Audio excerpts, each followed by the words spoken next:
কি অবস্থা সবার? ভালোই। এই তো এই তো ভালো। ভালো। তোর কি অবস্থা তোর কি বন্ধু? অবস্থা বন্ধু? এই তো তোর কারো কাজ আছে নাকি? না, একদম না, free। কাজ আর কি, আমার কিন্তু রিকার ক্ষমতা নাই। এই আমার বাপ কইলো যে 10 কাঠা ধান আছে, সবাই মিলে একটু বাইন্ডি দেয়ছি দে। ফ্রি টেকায় কাজ করা কেমা হয়? জামাই হয়ে একটা ওসিলাকের ভাড়া চলে যেতে হবে। আরে বন্ধু, আমি তো মনে নিয়ে যে আমার সকালকের গরু ঘাস কাটতে হবে বন্ধু। আমার কি করাতে যা তুই? তাহলে থাকে আমি চলে গেলাম গরু ঘাসটা কেটে আস্তে যা। কিরে ওর বাড়িতে গরু নি, কাজ না করার ধান্দা চলে গেল দেখছি। মনে ছিল না তোকে গল্প বেশি রয়েছি, মাঠে ভাত দেখতে হবে। আর ও যখন চলে গেল তুইও যা, আরেকবার দেখা হবি নে। বন্ধু থাক, আমি মাঠে ভাত দিয়ে আসছি। হ্যাঁ, আচ্ছা যা। ওরা তো দুজন অজুহাত চলে গেল, শুধু মাংনা টাকায় কাম করে কেরম হয়ে যায়। আমারও কোনো অজুহাত করে বাড়ি যেতে হবে তাড়াতাড়ি।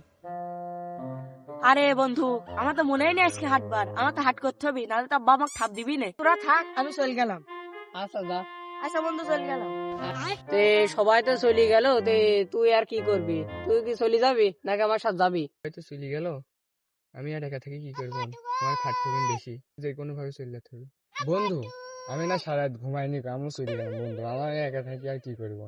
সবাই যখন চলে গেল তো যা। চলে গেল, ভাবলাম 12:30 কিনবো, কিনে সবাই মিলে খাবো। সবাই যখন চলে গেল, একা একাই কিনে খাই, কাজও হলো না, কাজ দরকার অন্যদিন করে নেবো না। ও 12:30 কথা বললো। তাহলে দেখি যাই, দেখি যদি কিছু হয়। আরে বন্ধু, আমার তো মনে নেই আমার গরু বিক্রি করে দিয়েছে কালকে সকালে। আমি কিসের জন্য ঘাস কাটবো বন্ধু? আমি ফিরে আছি, চল যাই। কিরে মালের কথা কইলো না বন্ধু? ভাত নাই, আব্বা নিয়ে যাবে না, আমিও ফিরে আসি, চল যাই।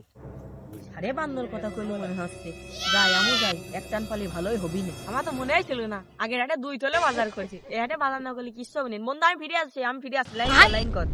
এখন বাড়ি গেলে ঘুমও হবি নি নে, আবার মালের কথা বললো। খালি তো রাত্রি ঘুম ভালোই হবে, যাই আমিও যাই। বন্ধু আমিও আসি, আমি আর একা একা কি করবো না, আমিও আসি।